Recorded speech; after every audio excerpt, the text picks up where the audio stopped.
This is Rockhampton with Nyree Johnson, the show about the people who hold our region together, the volunteers, the founders, the quiet achievers behind our businesses, clubs, charities and not-for-profits.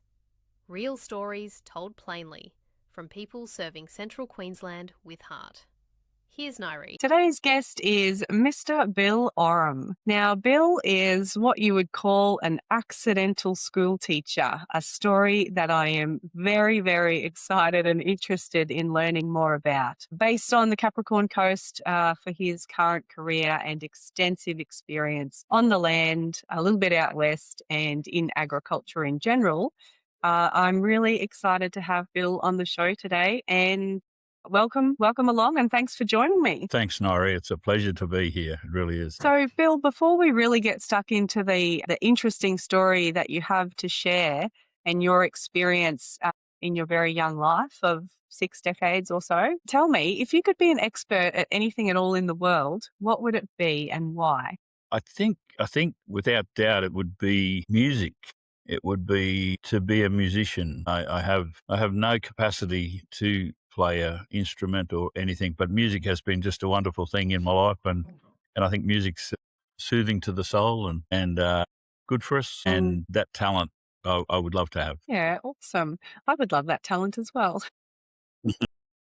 My son is a fantastic guitarist, and there's, I think, 8 guitars in my house, but I can't play any of them, so I just have to listen to his. A bit like me, I've always had a guitar in my house, but I've never been able to do more than amuse myself. Yeah, it sounds good. I mean, you could make it sound like you know what you're doing, I suppose, but people who know will know that you don't. 100%. Yes. So tell me, Bill, you've got quite the interesting story as an accidental school teacher and a lot of lived experience up until that point where you've spent the last 10 years educating young people. But tell me a little bit about the key moments and people in your life across your whole journey that have really helped to shape where you are today and who you are today. Thank you, Nori. Look, it's interesting to think back and look back. I grew up in a family of 8 children at Baralaba, and my mum was a teacher. That's how she'd met my dad, gone out to the bush as a teacher, and she was. I look back now and I realise how much she was focused on education. I do recall how much I fought with her to leave school after year 10 and to go to Emerald Ag College with the rest of my mates. And I was at that time at St. Brendan's at Yeppoon at boarding school. And I fought and fought and fought, and she won. I stayed there until the end. And I look back and I realise how that was just something really important to her. And ironically, now that I'm a teacher, she is obviously very proud of that. She has a couple of her children are teachers, but we often have, quite philosophical conversations around teaching and the craft. But the journey was long and interesting to get to that point, because I didn't become a teacher until I was 54. Most people should have been thinking about retiring, and I had done a lot of things, and I'd been influenced by a lot of people, and I'd studied. Well, I'd left school fighting with my mother, and I'd never ever anticipated university. And then in my 30s, I was playing rugby, and I was just so influenced by a fellow called John Atkinson. John had been a policeman and had changed his life around by studying at university and becoming an engineer. And I spent a bit of time packing into scrums behind him, and he very much influenced me to go to university in the first place. So I did a business degree through CQU, and that opened so many doors to me. I eventually got into finance and the world of banking for a period of my career. I've always been involved in agriculture, so there's always been an agricultural connection with me. So in the time I was in the banks, I worked for both the 2 of Australia's biggest banks, Commonwealth and ANZ, and both those banks I worked in an agricultural setting. And then moving forward, I've owned a couple of farms. I took over the family farm before the first degree and sold out. And then I actually made enough money to buy another farm. And so I did that. I got into rural tourism and ran into the global financial crisis in a bit of strife. So I had a lot of contact at the time with banks and lawyers, and I had been a banker myself. And so after a period of time, I decided to study a law degree. I had a business degree, Oh, wow. and I decided to study a law degree. And I was working at the time. I was doing land access work for big big multinationals. I was building power lines at the time I was studying the law degree. I was doing, again, it was all agriculturally based. I was doing all the contact with the farmers. And it was while I was studying that law degree, I ran into a young ag teacher at a country high school at Miles in southern Queensland. And I was talking to him one night. We were playing tennis together. And I was talking to him and he said, I don't know what to do this week. I've got to brand some calves. I don't know how to do it. The kids will, but I don't know. And Wow. I said to him, well, I could probably give you a hand there.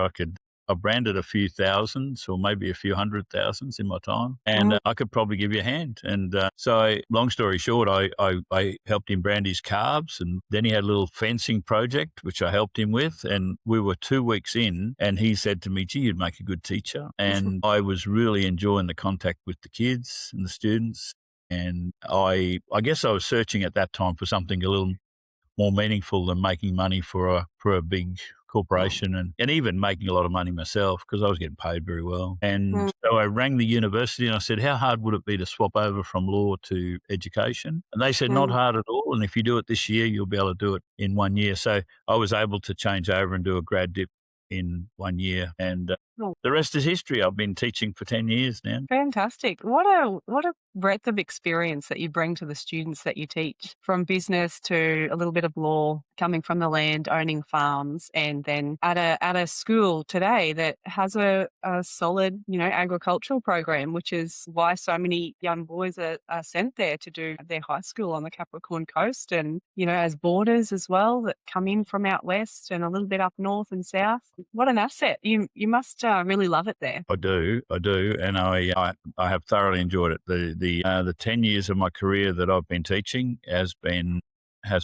nothing short of wonderful. It's certainly challenging at times. I mean, the life of a teacher is not easy in general. As an ag teacher, I do get a bit of a walk-up start in that the kids are outside and they're doing things that they like to do, and it's quite a practical-based subject. So that makes it a little easier, but still not easy.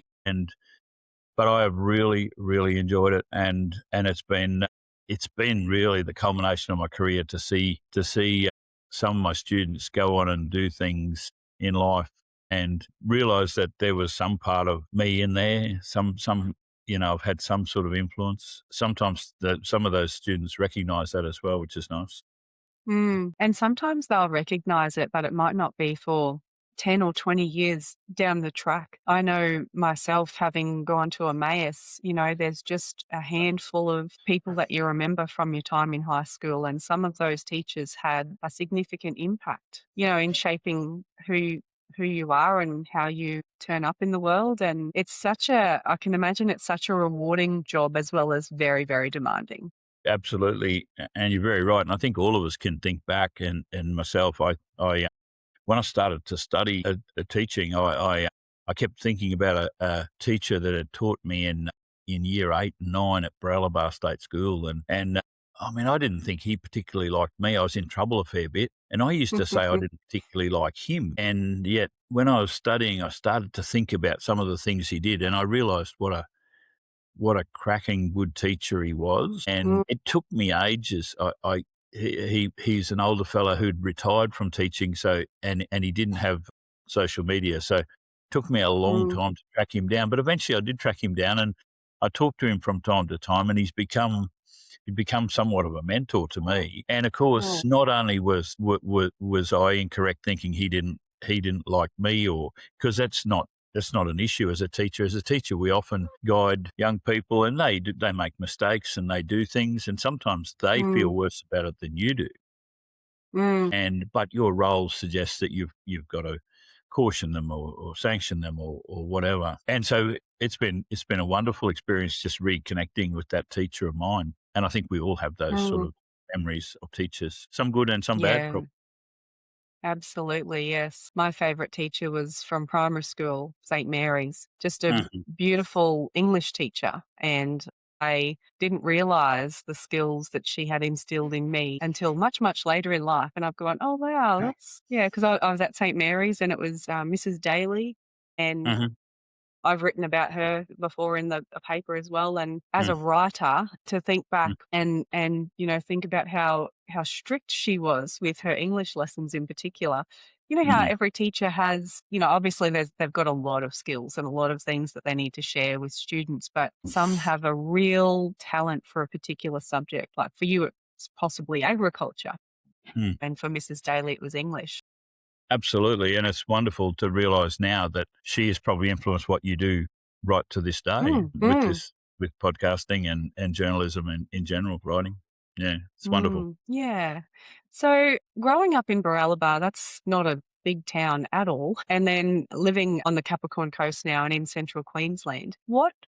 Growing up in Baralaba as a small town and then being on the Capricorn Coast, which is also not a large area, what is that, have those locations shaped your journey? Because, I've spoken at length with people over time about there's a very clear difference between people that come from the city and people that come from the bush or regional Queensland. But what does that community contribution mean to you, and how has it shaped who you are as a person? Yeah, look, that's a really interesting question. And it's a question I have thought about over time, because one of my other passions in this space is my advocacy work for the rural shows movement, Mm, agricultural shows. And I think that's a big connection.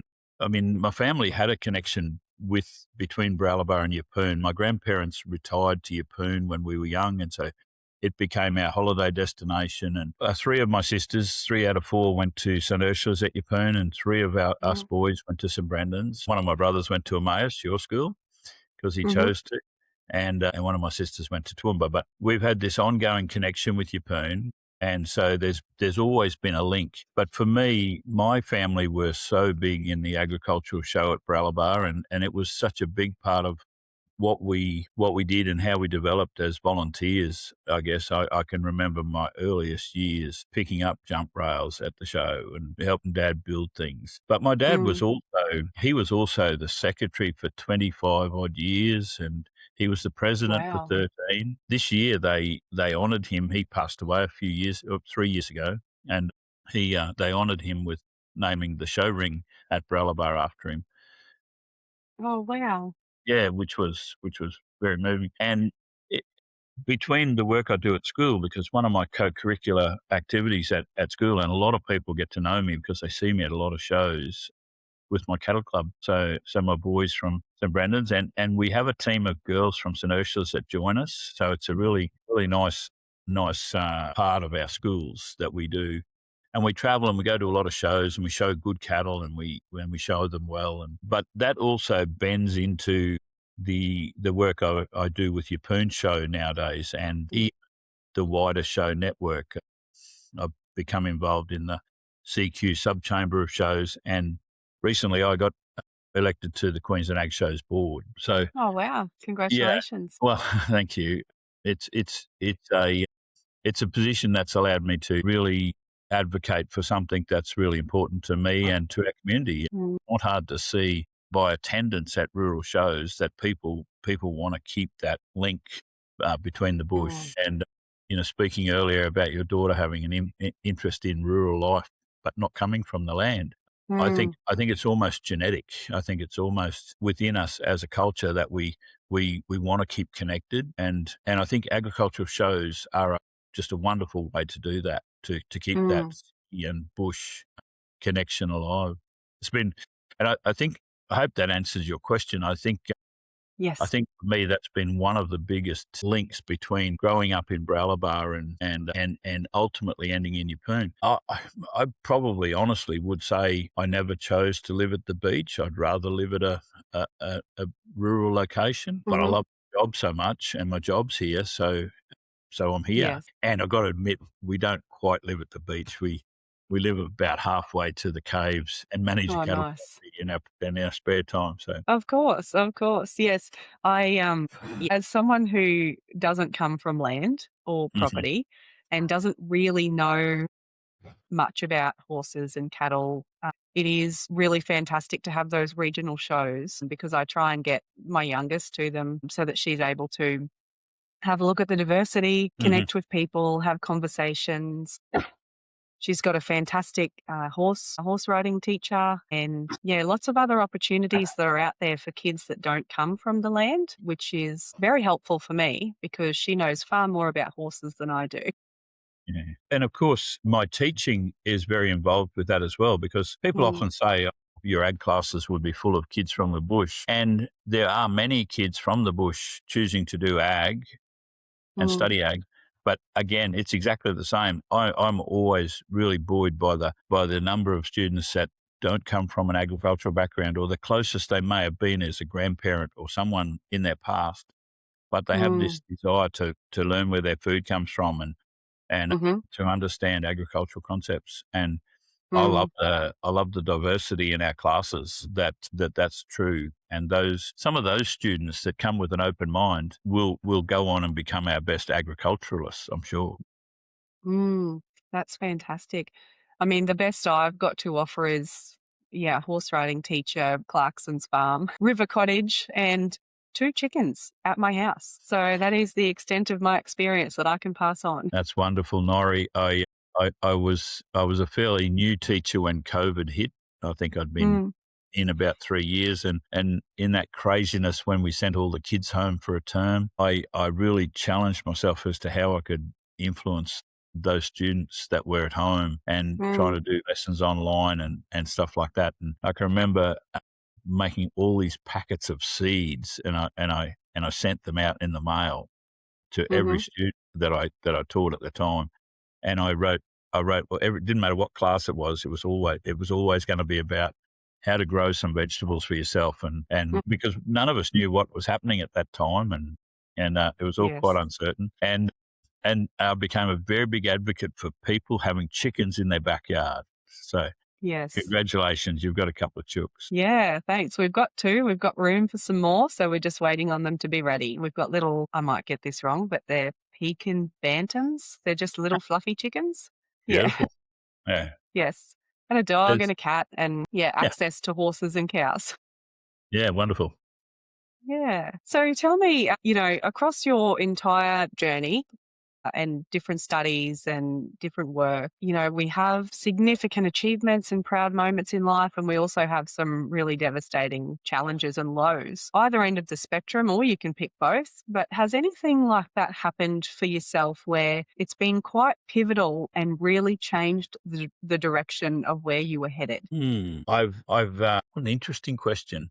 I've always I've always been, well, I used to say my second name was Gypsy because I didn't mind not knowing what was next and moving Hmm. on and having a go. And so I guess there's probably been a lot of those sliding door moments or light bulb moments that where I've decided to do something else or, and I really see my life's work as a journey. That connection with agriculture has been really strong right throughout. And I think no matter what I've done, it's always had something to do with ag, which has been the common link. And so I guess in some ways it hasn't been that hard to adjust to another type of career because it hasn't Hmm. been a quantum leap. But I would probably say, I mean, apart from the birth of my children, and I'm a father of 3 adult daughters, and I'm a grandfather of 5, and your children and grandchildren are just extra level. And the birth of my children, and I was lucky enough to be at the birth of all of them, and that was probably Mm, special moments in my life. But apart from that, I think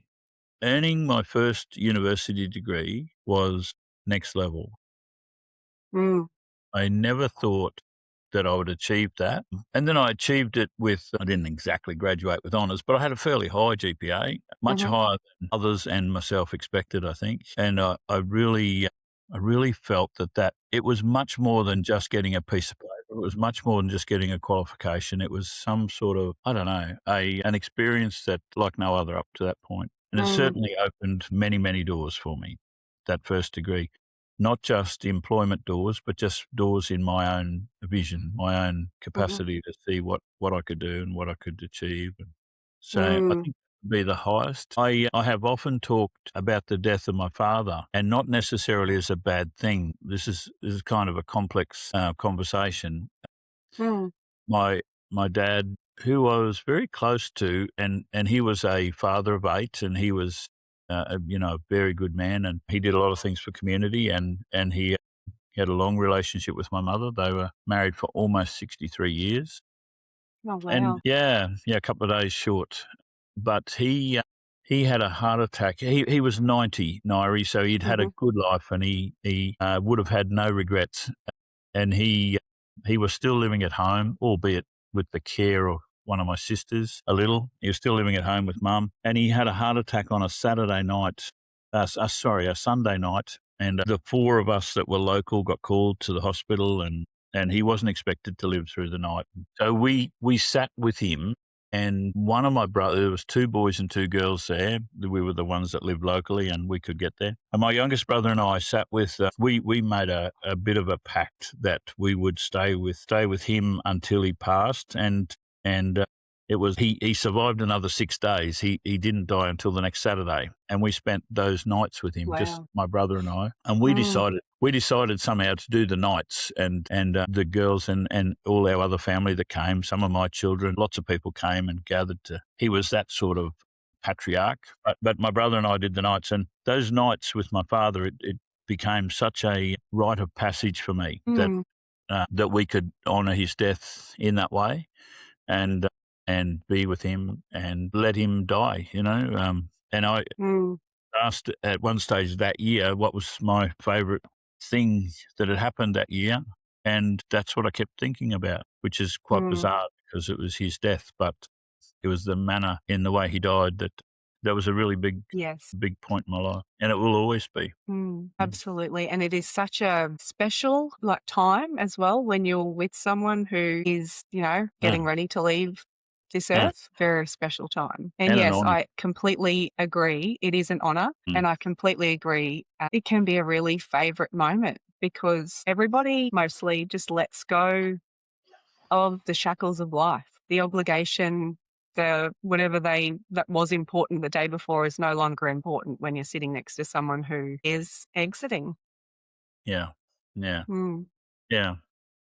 yeah. No, thank you for sharing that. That's such a special story.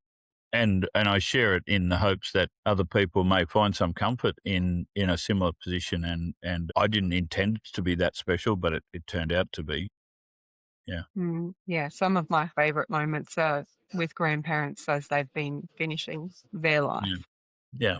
Yeah. So, as a school teacher, you've got an incredible opportunity to shape young minds every day, except school holidays, of course. Although I'm sure you're still running into the young people out and about in your poon. But, what's that one piece of advice that you always fall back on when you're trying to help a young person navigate their next steps or whatever challenge they're going through? What's a piece of advice you always find yourself giving? Yeah. It is an incredible opportunity, Nori. It's also a huge responsibility, and I feel the weight of that at times. Because often it's not what you say, it's what you do. And so I often feel that weight that if I can, I remember trying to take my show cattle to Taroom one year, and we have to clear the tick line. And I had done all the pre-treatments that were required, and everything was set. We had everything packed, and we had to unload the truckload of cattle at Gracemere sale yards to get them scratched by the stock inspector. And the second last steer in the list,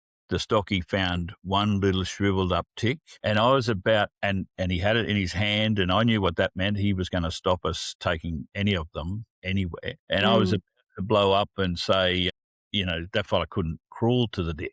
He's nearly dead. mm, And then I realised there was 16 sets of eyes watching exactly what I did next. Because they all, mhm, and so, that was an opportunity for me to realise that it's how you behave as well as what you say. And so consequently, I had a civil conversation with the stocky and started working on a plan of how we could get there without cattle, and, so on and so on. To answer your question, though, that responsibility and opportunity merge into one. And my life, my own life has been so much about my capacity to take chances and have a go at things. And that's if I wanted to leave a legacy to any of my students, it's about being open to having a go at something, anything.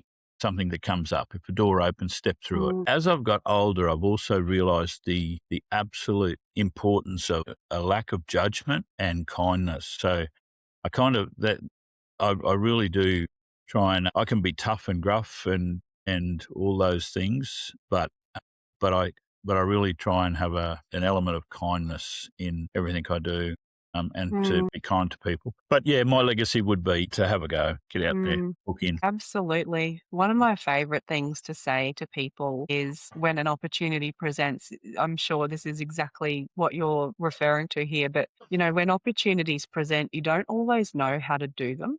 So say yes and then figure it out later. Yeah, yeah, Get help, ask teachers, ask adults, ask friends, and just learn. yeah, yeah.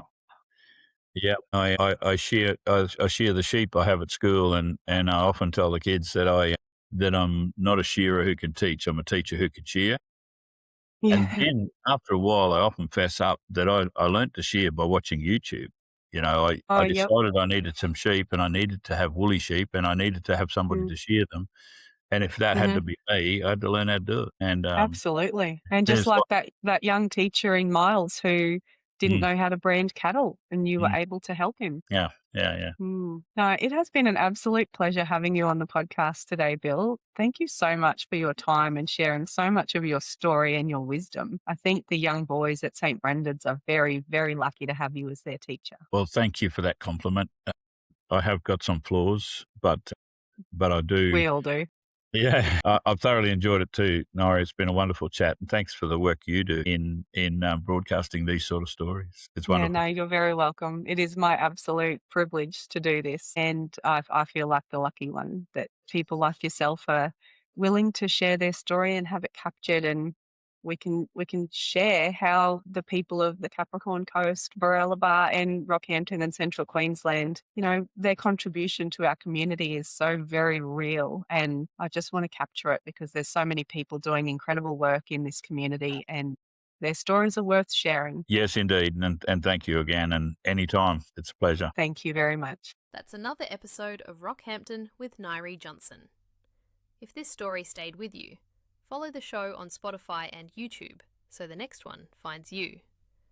And if you know someone in our region quietly doing good, someone who belongs in this chair, get in touch through www.nyreejohnson.com.au.